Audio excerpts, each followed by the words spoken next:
재미난 이야기 중에 그 얄미운 여자 시리즈 이야기 들어보셨죠? 이런 여자들이 얄밉답니다.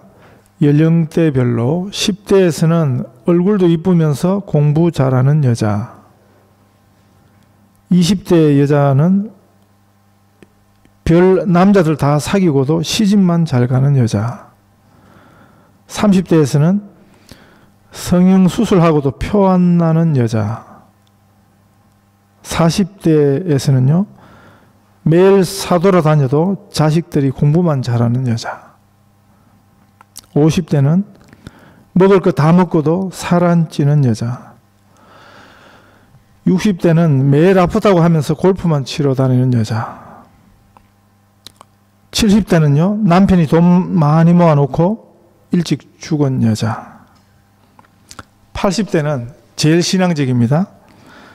어제 세례받고 오늘 죽는 여자. 유머지만 사실성이 담겨 있는 것도 같습니다. 많은 사람들이 종종 하는 질문 중에, 또 우리 속에 일어나는 질문 속에 하나님이 너무 불공평하시지 않는가 하는 그런 생각이 있습니다. 원리적으로는 하나님은 공평하십니다.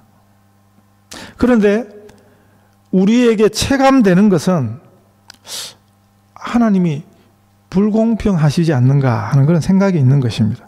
특별히 우리 그리스도인들에게는요, 우리가 이렇게 믿음 얻고 구원받은 거 생각하면 하나님 참 불공평하시지요. 이 세상에서 우리보다 나은 성품, 사람들이 얼마나 많은데, 인간성도 우리보다 좋은 사람들이 얼마나 많은데, 그런데 그 중에서 우리가 하나님께서 주신 은혜로 인하여서 믿음을 가지고 구원을 받게 되었으니까 얼마나 하나님이 불공평하십니까? 제가 중국 가서 느낀 것이, 거기 지하 교회, 가정교회 성도들 만나니까요, 그분들 신앙이 얼마나 순수하고 열심인지 몰라요. 그렇게 은혜를 사모하고요. 지금 대부분 현대교회에서 예배 시간이 뭐 1시간, 뭐 길어도 1시간 반 이런데요. 그런데 그 시간이 조금만 지체되면 한국 교회 같은 데서는 뭐 예배 중에 일어서서 그냥 나가는 사람들도 있습니다. 중국 교회는 설교만 한 2시간, 3시간씩 해요. 그것도 한 사람만 설교하는 게 아니고, 제가 가본 데는 한 2시간 설교를 하더라고요. 잘 알아듣도 못하는데 참 지겹다 이렇게 생각하고 있는데, 드디어 설교가 끝났습니다.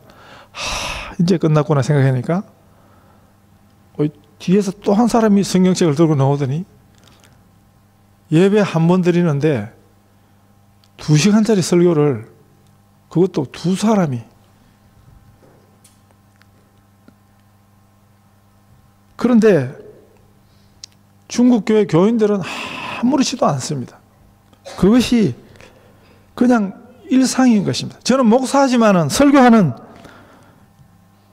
설교를 주로 하는 목사지만 설교 오래 하는 것을 잘 못 참겠던데,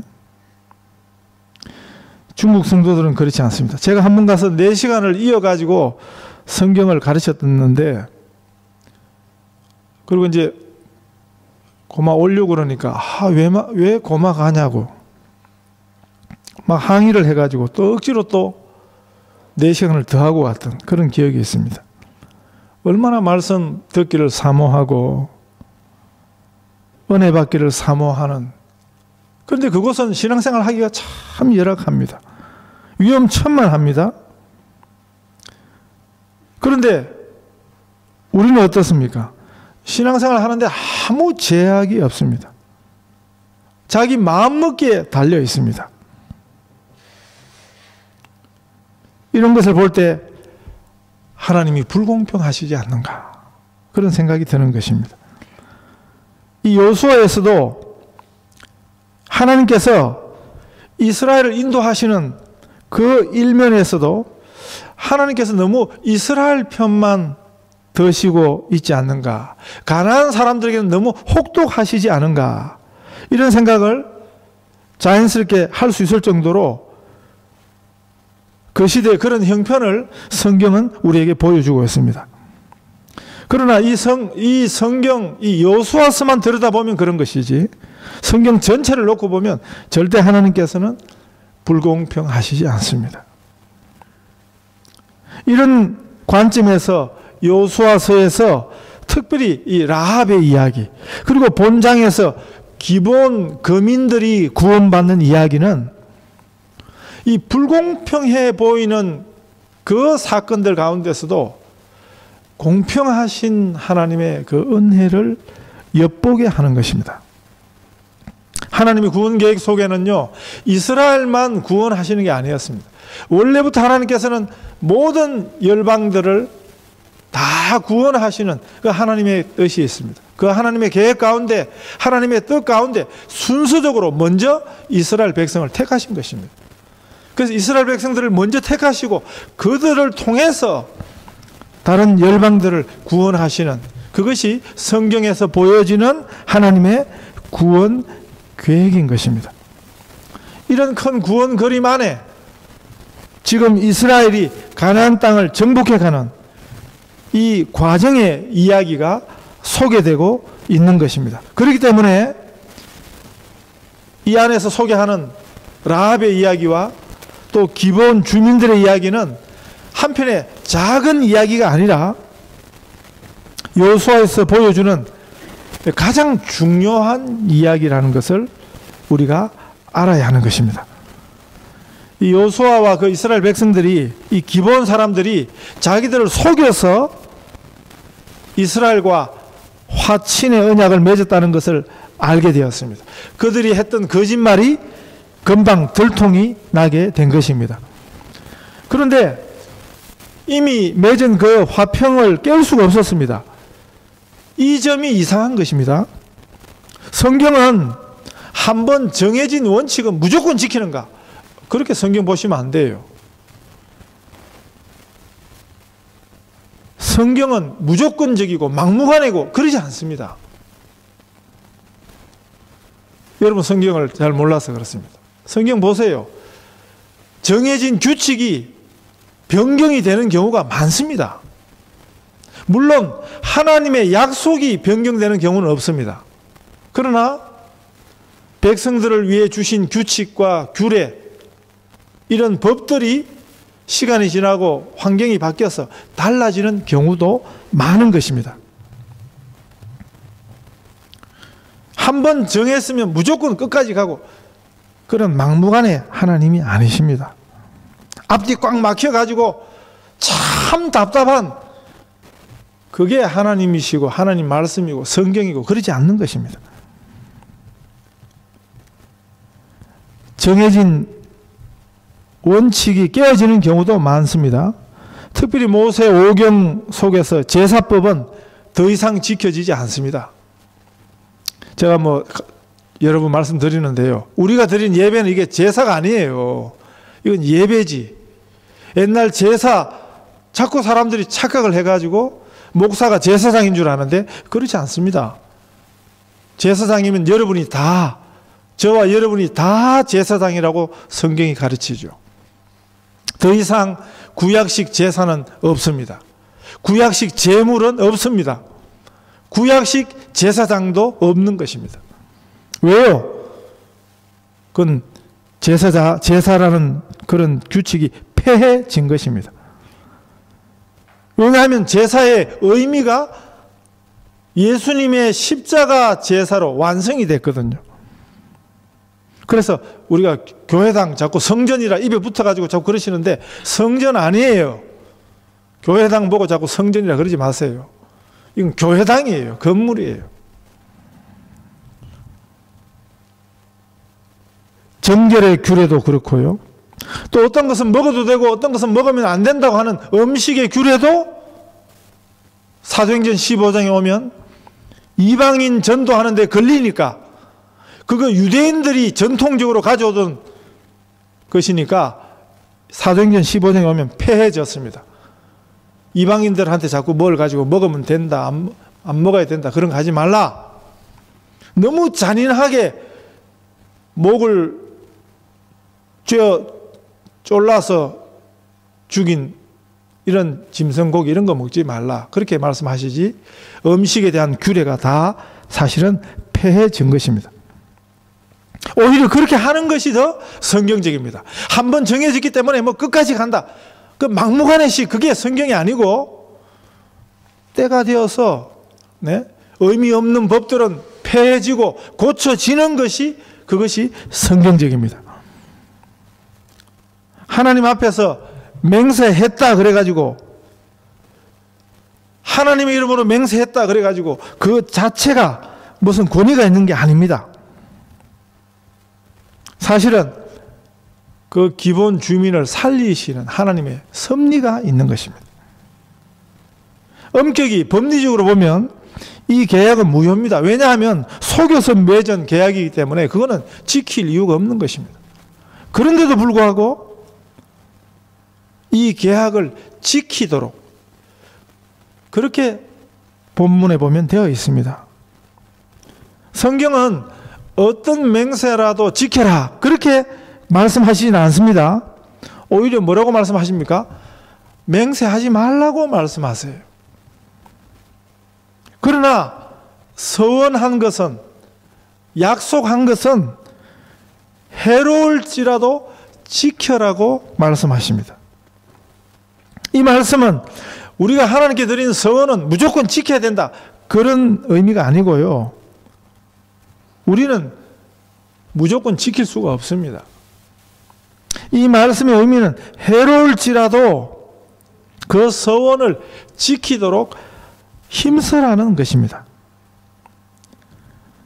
그전에 한국에서 제가 지도하는 여청년이 교회 부흥에 참석해가지고 헌금을 작정했습니다. 그 당시 2,500만 원, 오래된 이야기인데 지금 해도 25,000불이니까 굉장히 큰 돈이죠. 청년이 직장도 없는 청년이 부흥에 참석했는데 그 부흥사가 헌금 작정하는데 전문가였습니다. 그리고 그 교회, 제가 했던 교회는 헌금이 별로 필요 없었어요. 아주 돈이 넉넉한 교회여서 헌금 거둘 필요도 없는데 이 부흥사가 와가지고 괜히 자기가 그냥 막 작정을. 그 나중에 보니까 그 부흥사가 그렇게 했던 이유가 있어요.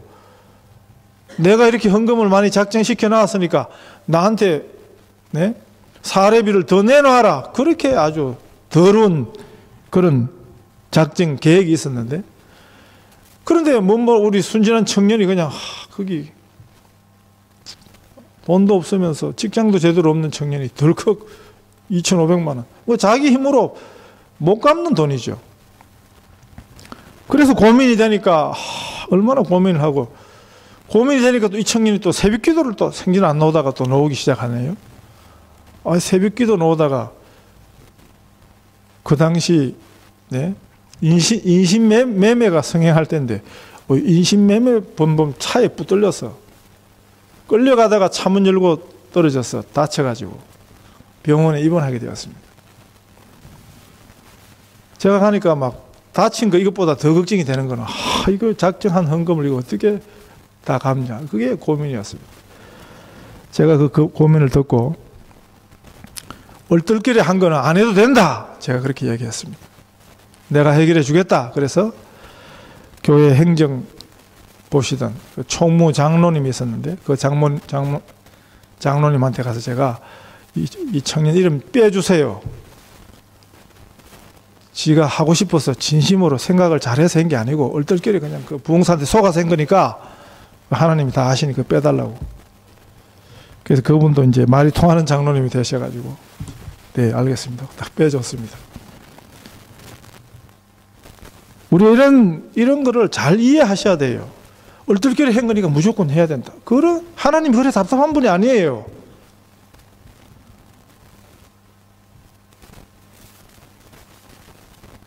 한번 실수로 속아서 한 작정, 그거 억지로 드려도 하나님 안 받으세요.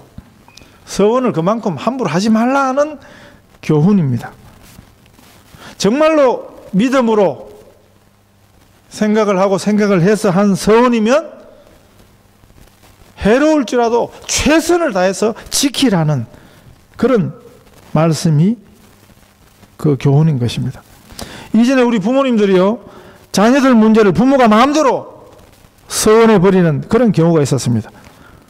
뭐 성경에도 그런 경우가 있습니다. 한나가 아이를 못 낳고 쩔쩔매다가 하나님께서 내게 아들을 주시면 아들을 하나님께 바치겠습니다 해서 얻은 아들이 유명한 사무엘입니다. 그런데 그 본문도 자세히 보시면 그 어머니가 바쳤지만 그래서 젖을 딱 떼고는 제사장한테 갖다 줘버렸어요. 그런데 그 어린 사무엘이라 할지라도 하나님이 직접 사무엘을 부르십니다.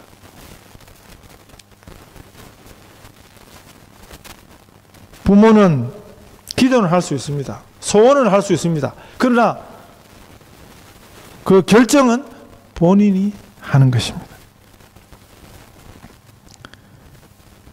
부모가 자기 자식이라고 자기 마음대로 주장할 수 없습니다. 그건 성경이 가르쳐주는 부모 역할이 아닙니다. 부모는 청지기일 뿐입니다. 얼마간 자녀가 장성하기까지 잘 맡아 있다가 하나님 앞에 내어놓아야 하는 것입니다. 자녀는 그의 갈 길을 스스로 결정하는 것입니다. 그 길이 하나님의 뜻 안에서 결정되도록 잘 돕는 역할만 부모가 하는 것입니다.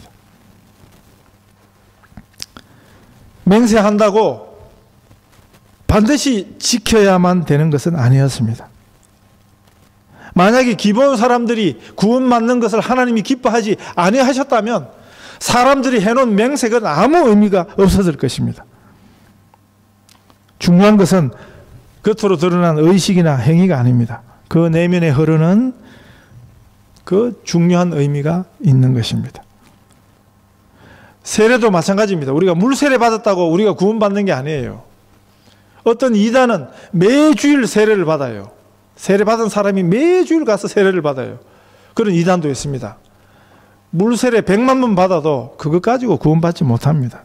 반대로요, 세례를 안 받아도 세례의 의미를 믿으면, 예? 물세례를 안 받아도 세례의 의미를 믿으면 그 믿음으로 구원을 받습니다. 그렇다고 뭐 세례 안 받아도 된다 그런 얘기는 아니에요. 예수님도 세례를 받으셨는데 너무 교만하면 안 됩니다. 예수님도 세례를 받으셨는데.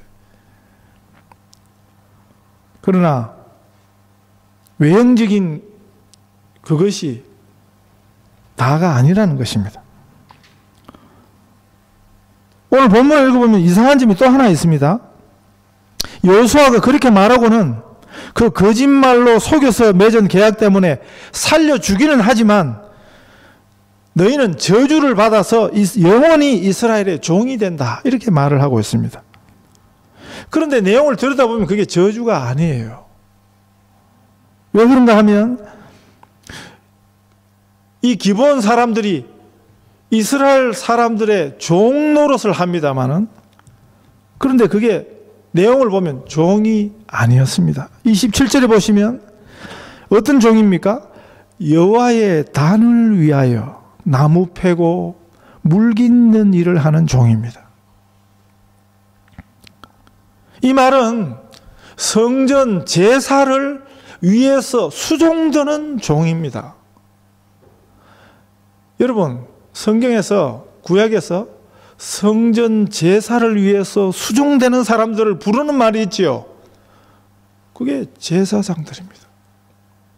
그리고 레위 지파들을 구분하셔가지고 그 일을 하도록 하나님이 선별한. 그런데 이 기본 사람들을 이스라엘에게 항복하고 손들고 나온 이 기본 사람들을 여호수아가 말로는 너희가 거짓말했기 때문에 저주를 받아라, 영원토록 이스라엘의 종이 되라고 했지만 막상 그들의 하는 일을 보니까 성전 제사를 위해서 나무를 잘라오고 물을 깃는 그 일을 하게 한 것입니다. 여러분, 같은 비서라도 그냥 커피 심부름하는 비서하고 대통령 비서하고는 다릅니다.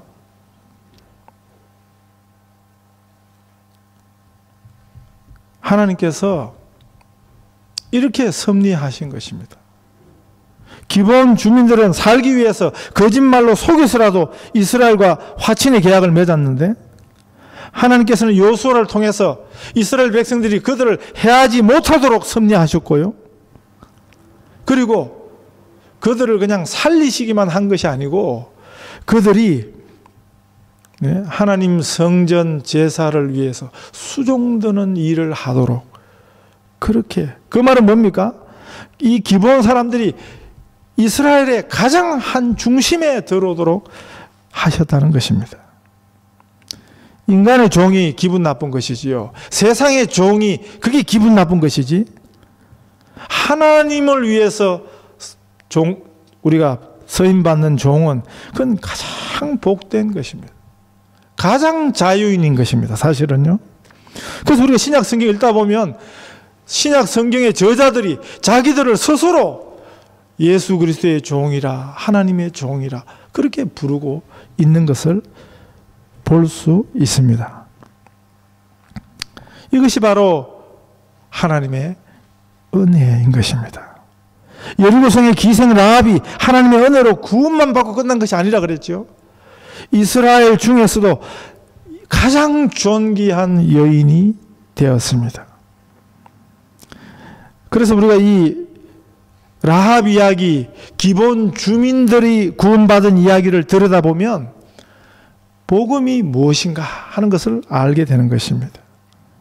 이 복음의 능력, 복음이 우리 삶에 가져다주는 그 결과가, 그것이 바로 그 하나님의 은혜의 그 크심이라는 것이죠. 이걸 저는 개인적으로 하나님의 은혜의 가공성이라, 놀랄 만한 하나님의 은혜를 보여주는 것입니다. 이 기본 사람들에 대한 처분도 그랬습니다. 저주를 받았는데 하나님의 성전의 봉사자가 된 것입니다. 이것이 공평하신 하나님의 은혜인 것입니다. 은혜라는 말은 원어적으로 받을 자격이 없는 자들에게 거저 주시는 하나님의 선물이라는 말입니다. 우리들이 이 하나님의 은혜를 받아서 이 은혜 안에 살아가고 있습니다. 오늘 우리가 예수 믿어 하나님의 자녀가 된 것, 이 하나님의 은혜입니다. 이런 기적이 어디 있겠습니까? 우리가 무슨 유대인들하고 무슨 상관이 있었습니까? 그런데 우리 민족이 열심히 예수를 믿고 그냥 예수 믿고 끝난 게 아니에요. 지금 세계 선교 최일선의 한국 교회가 서임을 받고 있습니다. 선교를 위해서 하나님께서 유대 민족을 부르셨는데 그들이 그 사명을 못하니까 라합이 들어오고요. 기본 거민들이 그 안에 들어와서 그 크신 하나님의 일을 수종들게 된 것입니다. 오늘 우리 한국교회가 말도 많고 문제도 많습니다.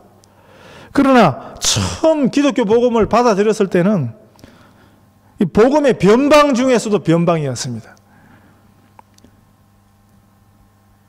그런데 지금은 한국교회가 보내는 선교사 숫자가 제일 많습니다. 이전 세대까지는 선교를 주도하는 교회가 미국 교회였거든요. 미국 교회를 위시한 서양 교회였는데 지금은 특히 미국 선교사들은 은퇴하고 돌아오면 후임자가 없습니다. 그런데 오늘 그 자리를 누가 채우냐 하면 이 한국 선교사들이 채우고 있습니다.